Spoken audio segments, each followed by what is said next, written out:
proposer ben ça attention la bino kwa la phone ngala journée pour la photo pour la journée pour le souvenir audience ya faire constant mutamba isale makikito comme ko la mercredi si utokuna na cour de cassation wa peut pas ibatu ndenge na ndenge badalaki auditionner héritier mapine ba bisino ba détail.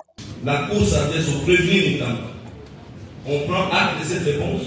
Est-ce qu'on prend acte de cette réponse? C'est des intimidations ou menaces? On ne vous intimide pas. C'est quoi alors? C'est quoi à ces réunions-là? Monsieur Mutamba, la cour, écoutez, la cour vous pose encore une fois la question. En quelle qualité était-il invité à ces réunions? La cour ne vous intimide pas. C'est une question qui vous est posée et vous répondez. Monsieur le juge. Vous ne vous adressez pas au juge, vous adressez à la cour. Je ne suis pas là pour recevoir des menaces. Ministre de l'économie nationale a tindi mission à contrôle auprès de supermarché pe ba grande surface pour na makambo etali ba prix héritier mapinde Fabrice Lundo ba détail.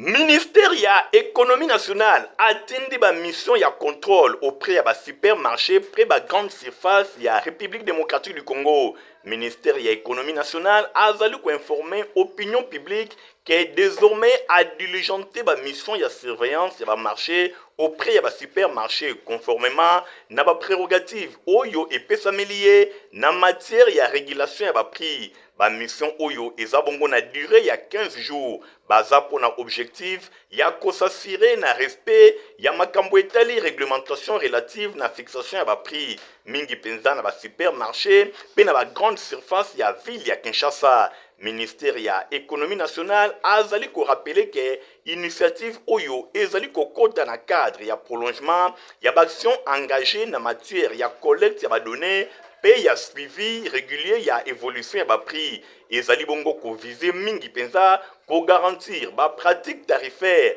boye na likambo etali enseigne ya ba distribution nyonso ezala conforme na ba principe ya équité pe ya transparence boye ya protection ya pouvoir d'achat ya ba ménage. Ministère ya économie nationale azali ko inviter ba opérateur économique nyonso oyo bazali concerné ba yeba na ko coopérer na ndenge ya malamu elongo na ba équipe ya ba contrôle pe asengi na population ayeba na kosala preuve ya vigilance nyonso wana na ko evitaka généralisation active à partir ya ba kamoko oyo ezali isolé oyo ezali ko refléter kakate nécessairement état global ya marché. Gouvernement a tikali bongo engagé pour na s'assurer na régularité rigoureuse équitable na intérêt ya ba consommateur nyonso ya République démocratique du Congo en général pe ya ville ya Kinshasa en particulier.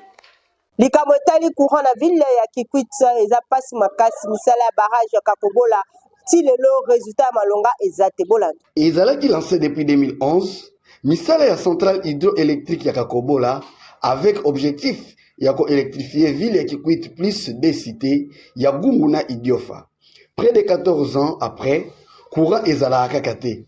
Kasi tango mokonzi ya mboka Félix Antoine Tshisekedi Tshilombo alekaka na 2023 na campagne électorale a rassuré la population ya Kikwit ete bakomona lotiliki na ngonga moke. Après plusieurs communications ratées, il y a ba konzi ya ville ya Kikwit sur lancement ya courant ata eloko moko esalama te. Eloko ya kokamwa lisusu société oyo ebandaka kosalisa misala bakanga ba porte mindele bazonga na bango poto. Info lingala epesi micro na population boyoka ba réaction. Kobola wana eza neti albumo chemin de fer, donc c'est-à-dire et puis la raté, donc c'est-à-dire ça qui va essayer société où eza censé ça la bende ils ont plié les bagages selon le gouvernement n'a pas respecté ba clause et tout ça là bombo tout ça là poto et quota partout ça là mais c'est que l'utilité et puis dans le cas de Mboka, donc c'est-à-dire que photo est allée, mais l'outil qui est pelate, ou est pelate, il faut dire que c'est un groupe électrogène, mais il y a barrage, et tu vois, pelanant, dans le cas de Mboka, le souci, en voilà que le président a salé, il effort que Mboka, le Bakena Ren, et puis c'est Kakobola, et pelaki. C'est ça notre souhait. Voilà, oui, nous, pour la surtout, et bien, ils ont vu le carrefour. Virement économique, so talika nenge makambo esale makala villa au mona ke activité commerciale ezali mingi mais problème ezo zanga biso ezali kaka courant et courant wana tokosenga yango na président de la république mais richesse na biso misusu pe eza énergie parce que toza na bacour d'eau ebele moni soki kakobola cour ebimi e na kasanza tozalaka na mwa barrage bamboka oyo nyonso ozomona bamai oyo nyonso tobandi kosala barrage ya mike mike tusa courant ebimi na bamboka na banenge bamboka na biso ya mike mike okomona ke tokodevelope mboka na biso tuilo ekozwa ela mosusu pa yango badepute vote na ville ya Kikwit misala na bino nini population baza abandonné mutu ya kolobela bango azalaka te kasi tozosenga na mokonzi ya mboka alandela ye moko makambo ya kakobola po population elembi. Ba reporter info lingala journal popo babete ki tour na quand Luka kuna na commune ya Ngalema wape pa ibatali signo ete ya pomoko eza ya kobeba makasi reportage. Awa toza na quartier Kanluka na commune ya Ngalema population azali komilela botela bino moko pont oyo banda babanda kosala mosana yango kasi yango esila te population azalaki na elika ke pont oyo soki misala yango ekoma kati na suka ekosunga bango pona kosala ba trafic na bango pe kokatisa na ndenge moko ya malamu kasi lokola misala esili te et bakisi lisusu ba difficulté na bango na coin oyo na passage ba reporter ya info lingala journal ya peuple pona peuple to banzi ke ba autorité ba kosala makasi pona kosilisa mosala oyo babandaki pamba te ko banda eloko sans kosilisa ezali vraiment kobebisa population ya quartier Kanluka baza na bosenga misala ya pont oyo ekende ti na suka. Embouteillage na ville ya Kinshasa eza kosila te surtout na croisement ya avenue Kikwit pe Lwanza kuna na commune ya Makala. Reportage.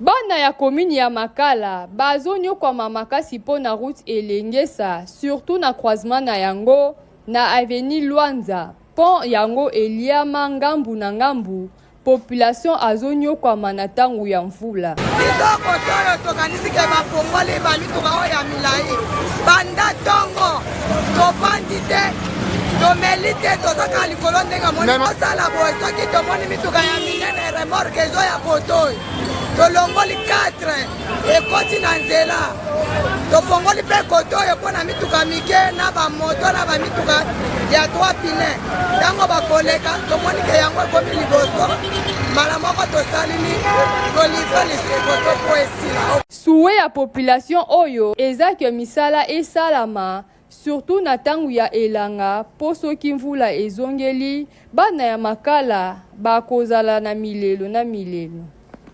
Complexe scolaire Mopemba école ya fondation de Rambungu esali 100% na ba examen d'état na bopsa na ngonyoso pour la édition 2024-2025. La dit la nouveau détail. Pemba oye! Oye! Maman Pemba oye! Oye! Maman Pemba oye! Oye! Oye! Discipline, travail, résultat!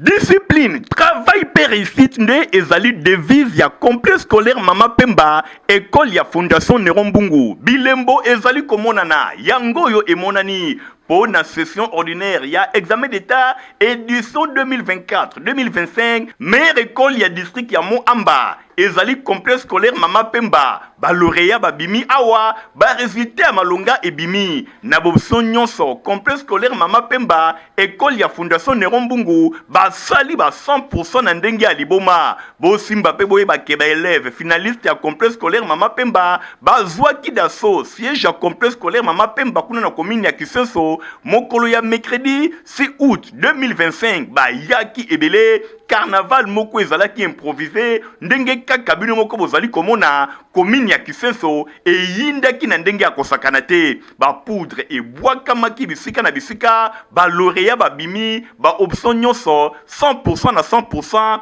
awande wenze na wenze honorable Nerombungu mabanga moyo jeunesse nyonso ya ville ya Kinshasa bazali ko remercier yo pamba te éducation kitoko ezali kopesama na complexe scolaire Mama Pemba esika qualité enseignement ya likolo ezali ezalaka mosika te ba parents batondisami ne sengo balobi basalaki malamu kotinda bana bango na complexe scolaire Mama Pemba batalaki kaka bisika bavandi te ndaka na Kisensu na ye na école Mama Pemba pona école wana eza école moko ba réussite na bango ezalaka OK J'avais 5 enfants ici. Mi balé basi babima basilisa awa. Moko asisa na elek, moko asisa na biochimie. Bazo ba pourcentage ya kitoko do. Topesi pe longo nyapina na mokonzi na biso ne rombungu. Ko babongo parce que na ne oyo pe bana basali ba 100% option nyonso.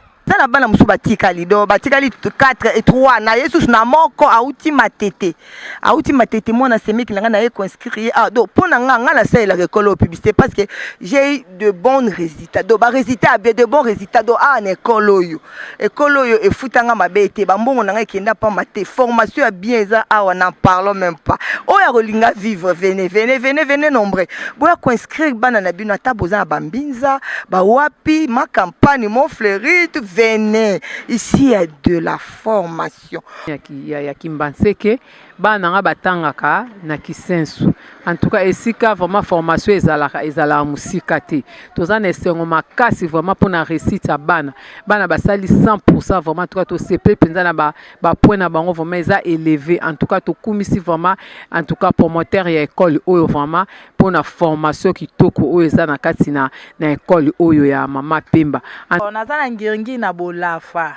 Nga kombo na Mabibi, mwana nga tanga na Mapemba. Na cameraman TV5 ayeli biso ana ngiringir aye ko filmer biso asepeli biso ba mama to loba. Donc na lobi mwana nga azwi ba pourcentage belé po apesinga esengo mwana nga tanga na Mama Pemba. Na Mama Pemba don asepeli makasi ne rombungu akende liboso akende pe liboso makasi na o asali po na biso. Bo simba pe boye ba na carnaval oyo tomona ki présence ya promoteur Rodrigue Mbungu ye azalaki wana elongo na ba élève pona kosepela elongo na bango. Bo simba pe boye ba ke pona année scolaire 2025-2026 initiateur ya complexe scolaire Mama Pemba honorable Néron Mbungu a renforcé ba matériel na ndenge ya kosakana te ordinateur belé et ba microscope ba machine à coudre nyonso wana pona enseignement pratique ezala vraiment ya qualité ba microscope kolobate nyonso wana kaka pona qualité ya enseignement pratique na complexe scolaire Mama Pemba année scolaire oyo bokende vraiment ebele awa nzambende azali force ya honorable Néron Mbungu elongo na personnel nyonso ya complexe scolaire Mama Pemba bilembo yangoyo emonani bilenge nyonso ya ville ya Kinshasa ba parents botinda bana kuna bozo ya kosepela pambate awa rigueur ya enseignement ezali bilembo na yango ezali komonana. Collège prof Auka efongoli déjà ba porte na yango pona ukomisa bana pona année scolaire 2025-2026 polana. Sungi ya ba parents aye lisusu ndenge kaka amesana makambo ya sika yangoyo ebandi pona année scolaire 2025-2026 pona collège prof Auka elongona yemoko le promoteur John Auka Moma le grand baoba oyo alingaka bana bino batanga kitoko aye lisusu na ba surprise ebele. J'ai bien dit ba surprise ebele. Bosimba na cycle maternel de 3 à 5 ans aye na makambo ebele kasi misolo eza na yango muke toza pe na primaire na collège prof Auka kobanda na première année tu na 6e année apa wana tozali pe na éducation de base de 7e à 8e yaboye etikala kozala te kaka na collège prof Auka ba parents bayoki balobi collège prof Auka nde mosungi na bango na collège prof Auka enseignement eza vraiment ya qualité malgré Minerval eza nango ya muke prix ya nyampoule pe ya gratana kasi enseignement ekuba. Papa, mama, yoka kitoko, kobanga kitoko ya bâtiment oyo ekubate, nyonso, to Minerval, ezali à la portée na bino nyonso. Kasi mwana akoki kotanga na ndenge ya kitoko, b'inscription, eza nango ya ofele, esi ebandaki déjà, ezali kosalema chaque jour, de 8h à 16h, okotuna ngai, collège prof Auka ezwami wapi, yoka bien, kanga adresse oyo, collège prof Auka ezwami na commune ya Bumbu mingi penza na avenue Luyeye numéro 9A na route Elengesa pene ya Wenze ya likolo ya Makala. Mosusu pe ezwami na avenue Nkolo numéro 36 pene ya Le Destin to pe na direction ya Souci MM enseignement ezali vraiment ya qualité pour ba enseignant bazali très qualifié. John Auka Moma le grand baoba azali kosangisa expérience elongo na jeunesse. Kuna pe ba classe ezali bien aéré, ba salle de classe, ba condition kaka ndenge UNESCO azali kosepela. Kuna vraiment ba condition ya kitoko kasi Minerval ya muke ndenge moko promoteur John Auka Moma le grand baoba alobi. Sengi kaka na maboti bo ya na 40 000 bona primaire, 45 000 bona maternelle, be 48 000 bona 7 na 8e. Wana ezali ba compte oyo tolingi kozala ngo posa na ebandeli ya année scolaire qui le 30 septembre peut permettre biso to faire fonctionner école. Bosimba pe boyeba ke wana ezali a compte kasi ba monta misusu etikali ba parents bo bangate e kozala discuter na mois d'octobre mingi penza na début na yango entre comité de gestion ya collège prof Auka et longo na ba parents e kozala na yango eloko moke kaka ndenge amesana. Na collège prof Auka ba élève basala ka ba visite guidée bisika ebele po na kofongola ba mémoire na bango. Papa, mama, na misolo muke mwana atangi kitoko pe asilisi na mystique ya fourmi po azala utile na société. Bo simba ke ba notable ya lobby ya RDC bakobima awa, ba lauréat babimaka awa. Collège prof Auka yende mosungi ya bana. Collège prof Auka yende champion. Institut technique de météorologie Itemat Delvaux Bazako Beng c'est ma congolais au bazala pour ça inscription pour ça la inscription pour la bala na bango baleka kuna na Itemat Delvaux.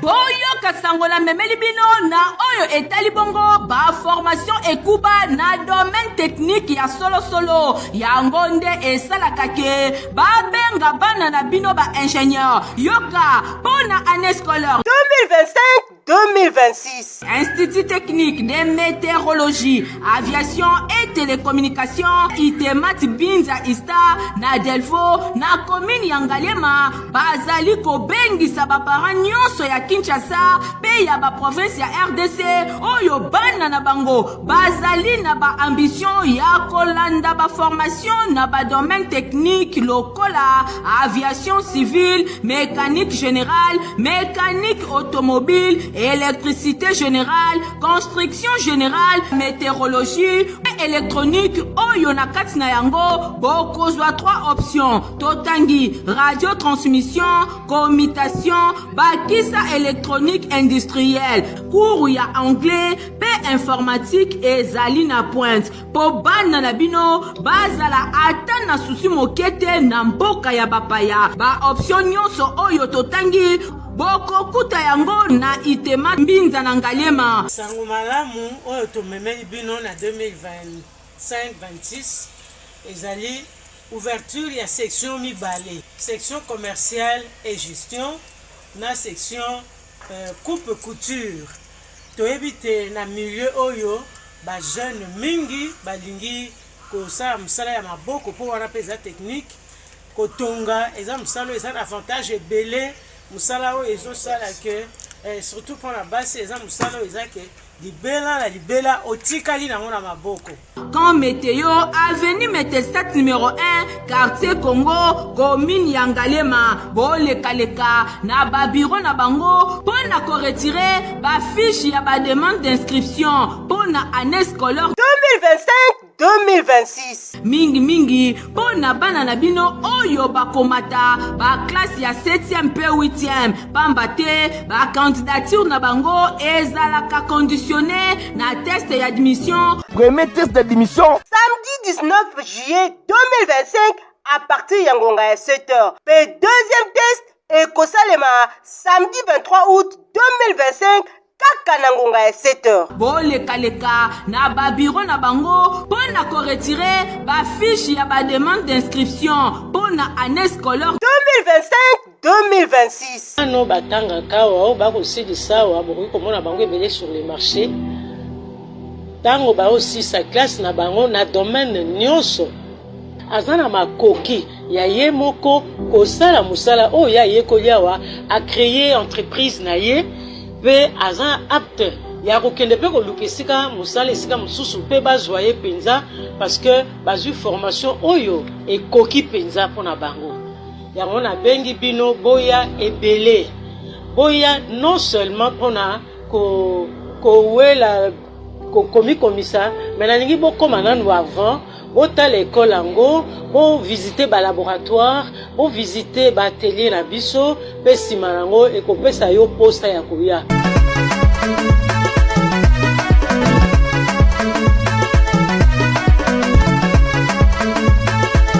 Kaka makambo etele inscription bakenda complexe scolaire Mopemba 1 à 2 ba inscription za kokende kitoko kuna école ya Fondation Nerombungu.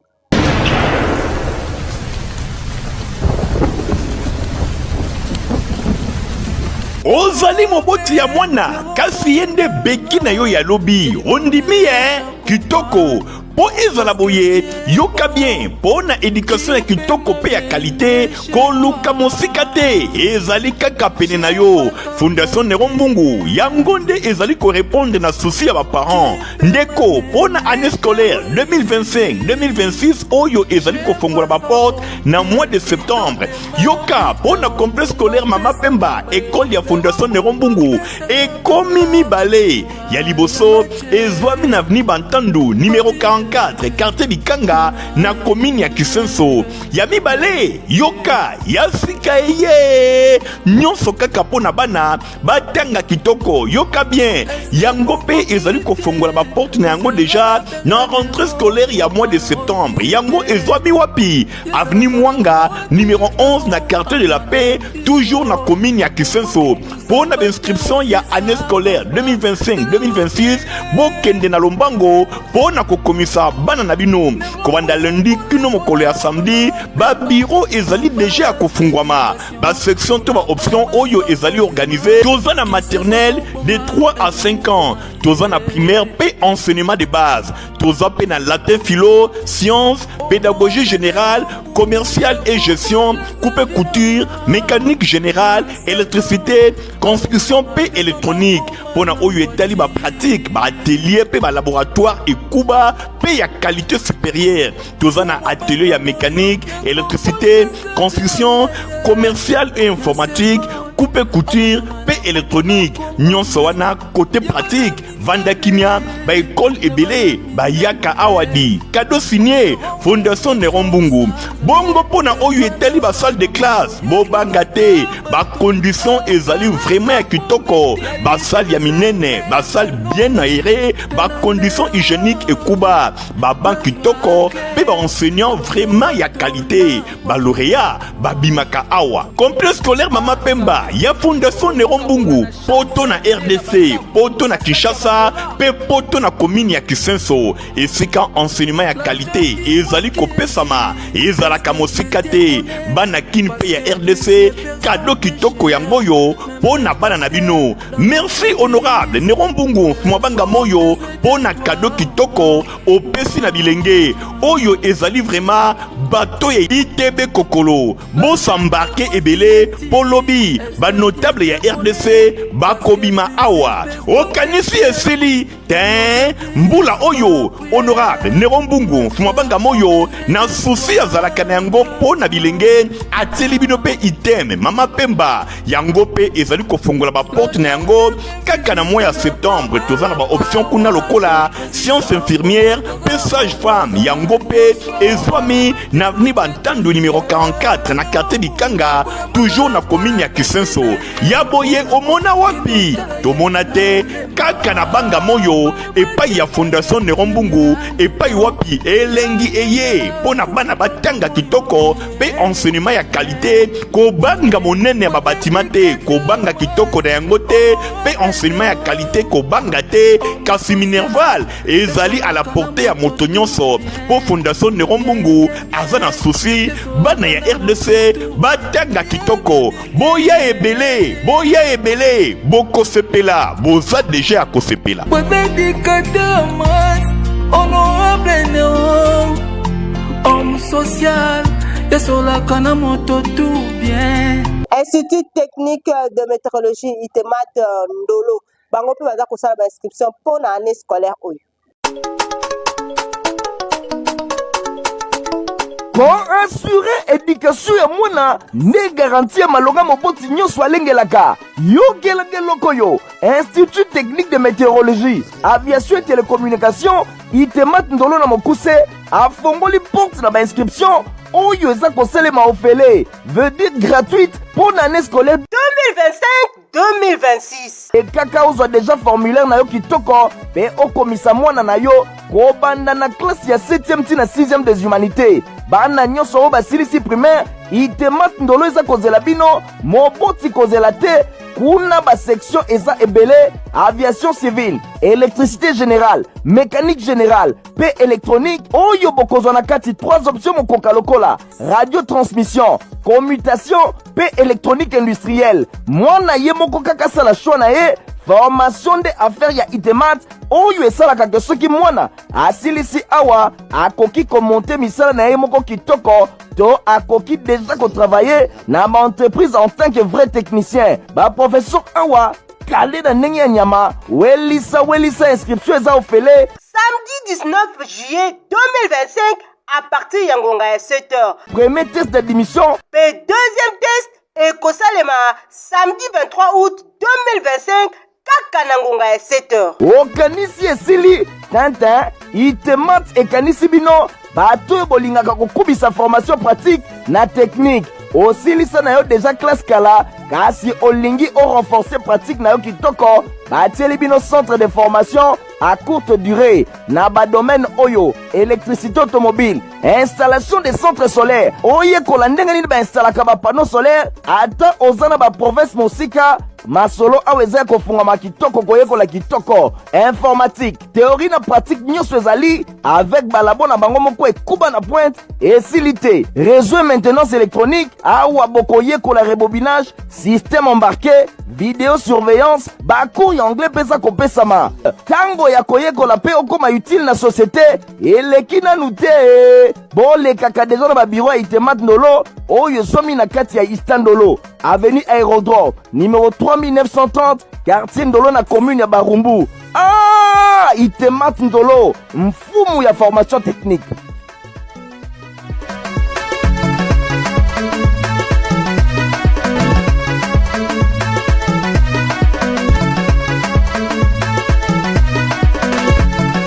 soki olingi ozala na sante kitoko ebaki epotopoto malonga eza moko potiva mpe mpe mokolo okomela yango epesaka sante ya kitoko. Protivap encore et toujours oyo mama bituna tuna ayebaka te ti lelo apesa mwana ye bire ebe na sante kitoko boye olesaka ye nini aliaka Protivap soka bamama nyonso batimbe ya Protivap potopoto kitoko mpona babebe pro mama ye soma ye mwana na ngai depuis abanda kolia akoli boye aliaka kaka Protivap protéine vitamine énergie aza mayele na classe abelaka te alembaka te bamama félicitations na bokoneli bana Protivap facile à digérer et nourrissant eza na protéine vitamine et énergie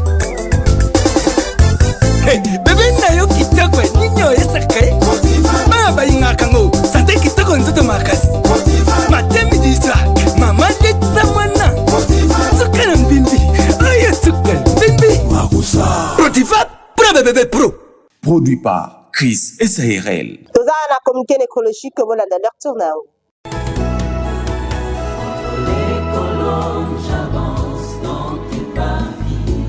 Famingoi Nicodème bazana mawa ya kwebisa na bandeko baninga pe bayeba na bango nyonso liwa ya mbalakata ya mwana bango ndeko mwasi pe tante na bango Miclaire Bibi Ngoi oyo akufaki depuis jeudi 31 juillet 2025 na sima ya bokono ya tango mokuse. Programme ya matanga ezali boyi mokolo ya vendredi 8 août 2025 veillée mortuaire ekosalema na salle la grâce oyo ezwami na avenue Victoire na commune ya Kalamu pene ya salle de fête Bibi Play. Mokolo ya samedi 9 août 2025 nde nzoto ya mowei ekozala exposé na espace ya cinquantenaire bongo bokundami ekosalema na cimetière ya Nécropole 1 oyo na sima ya bokundami bain de consolation ekosalema toujours na salle la grâce oyo ezwami na avenue Victoire pene ya Bibi Play. tika ete communiqué oyo ekomela bato nyonso bayebaka Marie-Claire Bibi Ngoyi. Dans les parties de Dieu vivant qui le sol et le vent. Ozalaki ebele mpona kolanda info lingala juna mpe mpona mpo soki osepelaki nango pesa merci na Igor Ntingi Matomi azalaki na nsima ya kamera héritier Mapindemi ya Superzaki journal oyo montage esimaki mpe ya Fabrice Ndo mpe Christian Kenge Beningala bino topesani rendez-vous mikolo ezali koya au revoir.